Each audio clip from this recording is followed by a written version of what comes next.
സാവിത്രി കട്ടൻ ഇപ്പൊ വേണ്ട, പിന്നെ മതി. എന്നാ ഞാൻ പറഞ്ഞിട്ട് കുടിക്കുക. നിനക്ക് നാളെ രാവിലെ എന്തോ കഴിക്കാൻ വേണ്ടേ? ഇഡലി മതി. നാളെ നിനക്ക് എന്തോ വേണ്ടേ? പുട്ട്. അപ്പൊ നാളെ അപ്പം ഉണ്ടാക്കി തരുന്ന എന്നെ പറഞ്ഞാൽ മതി. ചേട്ടാ ബെഡ്. കണ്ട്. ഇവിടെ കിടന്നിട്ട് പഴയ ബെഡ് എന്ത്? കട്ടിലടിയിലുണ്ട്. ചേട്ടൻ വേണ്ട പുതിയൊരു ബെഡൊക്കെ. ഞാൻ വേണം ഇതിന്റെ ഒരു സിംഗിൾ കോട്ട് വാങ്ങിച്ചു തരാം. സിംഗിൾ കോട്ടോ? അതാ എനിക്ക് ഡബിൾ കോട്ട് പറ്റത്തില്ലേ? ഡബിൾ കോട്ട് വേണേ അത് വാങ്ങിച്ചു തരാം. അതാകുമ്പോ ഇങ്ങനെ വിശാലമായിട്ട് മലന്ന് കിടക്കാല്ലേ ഹോളില്. ഹാളില്?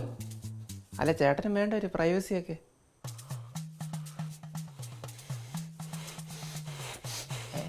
ഇതെന്തോ തീവണ്ടിയോ?